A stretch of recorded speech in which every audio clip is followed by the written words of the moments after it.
نحمدہ ونصلی ونسلم علی رسولہ الکریم اما بعد اعوذ باللہ من الشیطان الرجیم بسم اللہ الرحمن الرحیم وَإِن تَعُدُّوا نِعْمَةَ اللَّهِ لَا تُحْصُوهَا صدق اللہ العظیم اللہم صلی علی سیدنا و مولانا محمد معدن الجود والکرم وآلہ وصحبہ وبارک وسلم الصلاۃ والسلام علیک یا سیدی یا رسول اللہ وعلی آلک واصحابک یا سیدی یا حبیب اللہ۔ حمد و صلاۃ کے بعد اللہ تبارک و تعالی نے قرآن مجید میں ارشاد فرمایا ہے کہ وَإِن تَعُدُّوا نِعْمَةَ اللَّهِ لَا تُحْصُوهَا، فرمایا اگر تم اللہ کی نعمتوں کو شمار کرنا چاہو، گننا چاہو تو گن نہیں سکتے۔ اللہ تبارک و تعالی نے تم پر بے پناہ نعمتیں فرمائی ہیں، اور ڈھیر ساری نعمتیں ایسی ہیں جو ظاہری طور پر تمہاری نظر سے پوشیدہ ہیں، لیکن ان کی بھی تمہاری زندگی میں بہت بڑی اہمیت ہے۔ ہم اپنے وجود سے لے کر اپنی سانسوں تک، اپنی سانسوں سے لے کر اپنے رشتوں تک، ماں باپ، بہن بھائی، بچے، اولاد، اگر ان سب چیزوں کو غور سے دیکھیں تو اللہ تعالیٰ نے بے پناہ لاتعداد رحمتوں سے ہمیں مالا مال فرمایا ہے۔ اللہ تبارک و تعالیٰ نے جس شخص کو شعور کی آنکھ کھولنے کی توفیق دی ہے، خیر اور شر میں فرق کی تمیز بخشی ہے، تو اسے بھی اللہ تعالیٰ نے بہت بڑی نعمت عطا فرمائی۔ مالک کریم نے جس شخص کے اعضاء کو سلامت رکھا ہے، اس کی آنکھیں دیکھتی ہیں، اس کے کان سنتے ہیں، اس کے پیر چلتے ہیں، اس کی زبان بولتی ہے، اس کے ہاتھ اپنی بساط کے مطابق کام کرتے ہیں، تو یہ رب کریم کی بہت بڑی نعمتیں اس کے ساتھ شامل ہیں۔ اور پھر اگر اللہ تبارک و تعالیٰ نے اسے دین کی کچھ سمجھ عطا فرمائی ہے، سجدے کا موقع دیا ہے، عبادت کرنے کی توفیق عطا فرمائی ہے، وہ روزہ رکھ لیتا ہے، اللہ کی بارگاہ میں قیام کر کے کھڑا ہو جاتا ہے، سجدے کی صورت میں اپنے رب کے حضور جھک جاتا ہے، تو یہ بہت بڑی نعمت ہے۔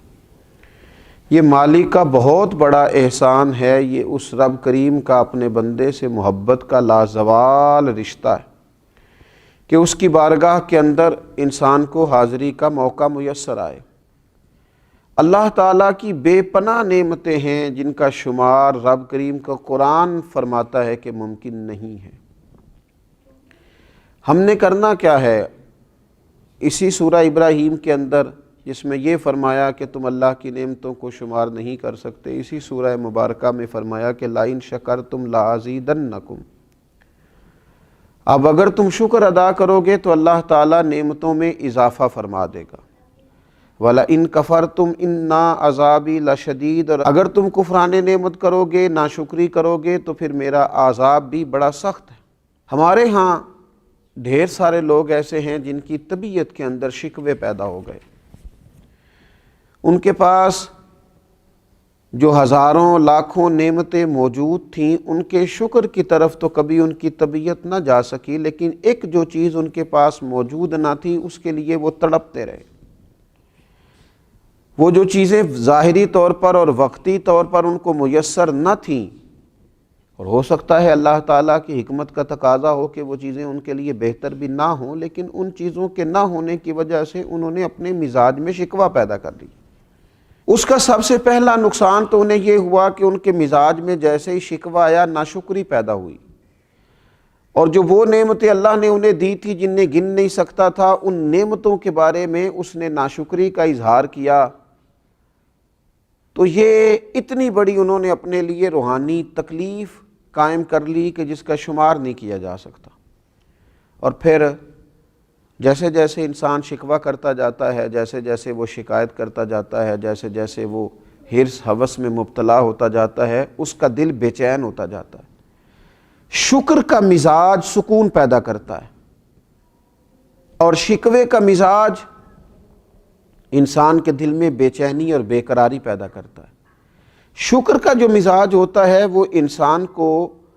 یہ احساس دلاتا ہے کہ اللہ تعالیٰ نے اسے بہت سارے اپنے بندوں میں سے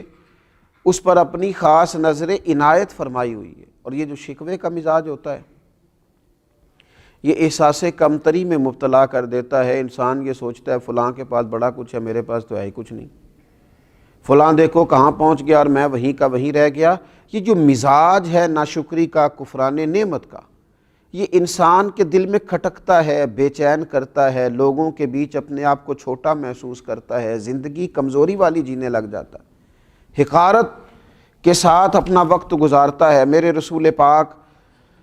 صلی اللہ تعالیٰ علیہ وآلہ وسلم ہماری اس خوبصورتی کے ساتھ تربیت فرماتے ہیں کہ جو بالکل عین ہمارے شعور کے قریب بات چلی جاتی ہے۔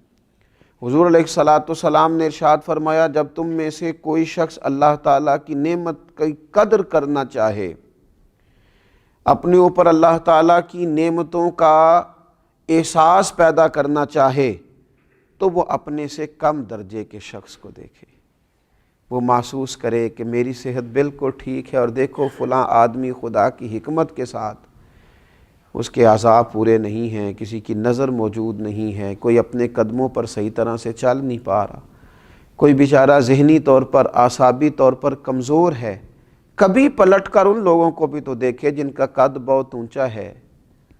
چہرہ بہت خوبصورت ہے اور ان کا وجود بڑا طاقتور ہے، لیکن ان کی پشت پر کپڑے پہ لکھا ہوا ہے کہ اس شخص کا ذہنی توازن ٹھیک نہیں ہے۔ اگر کسی شخص کو مل جائے تو فلاں ایڈریس پر، فلاں پتے پر اس کو پہنچا دیا جائے۔ تو یہ ساری چیزیں اگر زندگی میں سوچی جائیں تو نبی پاک علیہ السلام ہمیں فرماتے ہیں کہ تم اس شخص کو دیکھو جس کو بظاہر اللہ تبارک و تعالیٰ نے تم سے کم چیزیں عطا کی ہیں، اس کو جب دیکھو گے تو مقام شکر پیدا ہوگا، طبیعت کے اندر تمہارے نعمتوں کی قدر پیدا ہوگی، اپنے رب کے ساتھ تمہاری دلچسپیاں بڑھیں گی۔ اور حضور علیہ السلام ارشاد فرماتے ہیں اس شخص کو چاہیے کہ وہ اپنے سے بڑے درجے کے آدمی کو کبھی نہ دیکھے، وہ اس طرف توجہ کبھی نہ کرے کہ دیکھو یہ آدمی کہاں پہنچ گیا ہے، میں کہاں رہ گیا ہوں، اس کے پاس کتنا مال آ گیا، کتنی دولت آ گئی، اقتدار آ گیا، فلاں چیز آ گئی۔ ان چیزوں میں جتنا زیادہ الجھتا جائے گا مزاج میں ناشکری پیدا ہوگی، طبیعت میں تکلیف آئے گی، اعصاب شکن تک چیزیں پیدا ہو جائیں گی،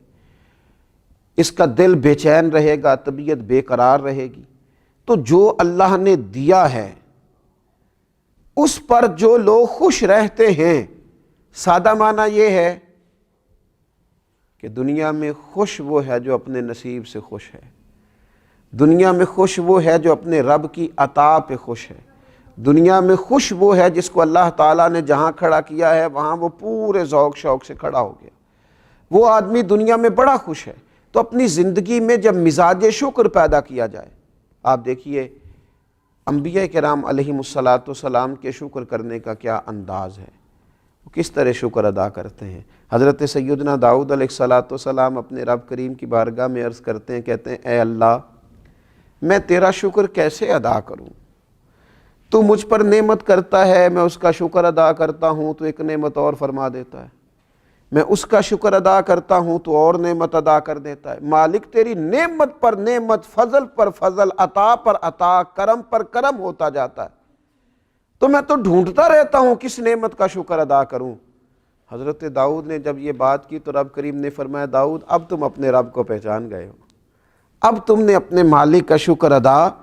کیا ہے۔ حضرت موسیٰ علیہ السلام اپنے رب کریم کی بارگاہ میں عرض کرتے ہیں اے رب میں تیرا شکر کیسے ادا کروں جبکہ تیری سب سے چھوٹی نعمت جو میرے اوپر ہے اس کے لیے بھی اگر میں ساری عمر عبادت کرتا رہوں تو میں اس نعمت کا حق ادا نہیں کر سکتا۔ تو اللہ تبارک و تعالیٰ نے وہی فرمایا اب تم نے میرا شکر ادا کیا ہے، اب تم اس مقام پہ آئے ہو کہ جہاں تم نے شکر ادا کیا ہے۔ تو حضرت نوح علیہ السلام کا طریقہ یہ تھا، اللہ نے انہیں عبد شکور کہا ہے نا، شکر گزار بندہ، تو ان کا طریقہ یہ تھا کہ جب کوئی چیز کھاتے تو کہتے الحمدللہ، جب پیتے تو کہتے الحمدللہ، جب چلتے فرماتے الحمدللہ اس نے چلنے کی توفیق دی ہے، جب کپڑے پہنتے تو کہتے الحمدللہ۔ تو اللہ تبارک و تعالیٰ نے نا ان کو عبد شکور کہا، فرمایا یہ میرا شکر گزار بندہ ہے۔ اور میرے نبی پاک صلی اللہ تعالیٰ علیہ وسلم کا شکر ادا کرنے کا طریقہ تو یہ ہے کہ سیدہ عائشہ صدیقہ رضی اللہ تعالیٰ عنہ فرماتی ہیں کہ رسول پاک صلی اللہ تعالیٰ علیہ وسلم ساری رات کھڑے ہیں نماز کے لیے، اور اتنا کھڑے ہیں کہ حضور کے مقدس قدمین شریفین میں ورم آ گئے۔ میں نے عرض کی یا رسول اللہ صلی اللہ تعالیٰ علیہ وسلم، آپ کے صدقے اللہ اگلے پچھلوں کو معاف فرمائے گا، اتنی مشقت کیوں کرتے ہیں؟ تو فرمایا افلا اکون عبدا شکورا، میں اپنے رب کا شکر گزار بندہ نہ بنوں؟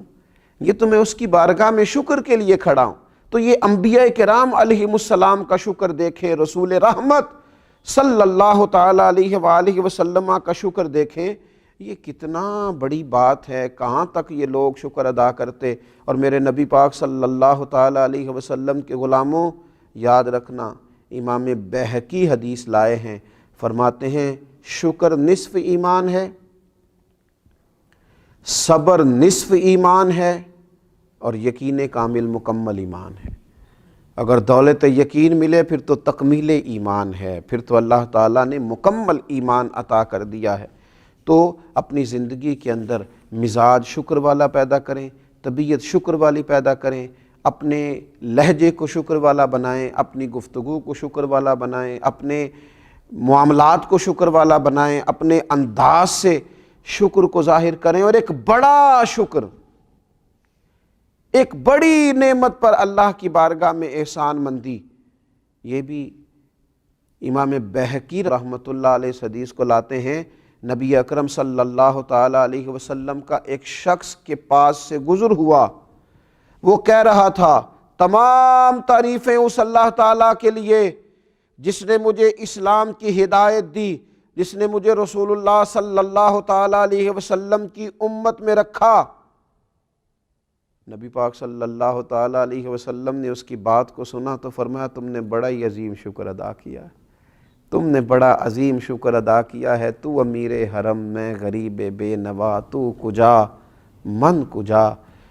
ان کا دیوانہ ہوں، ان کا مجذوب ہوں، اور لوگوں کیا یہ کم ہے کہ میں ان سے منسوب ہوں۔ فرمایا یہ تم نے عظیم شکر ادا کیا ہے اس نعمت پر کہ اللہ نے اسلام کی توفیق دی اور نبی پاک علیہ الصلاۃ والسلام کا امتی بنایا۔ تو یہ ناشکری روحانی بیماری ہے،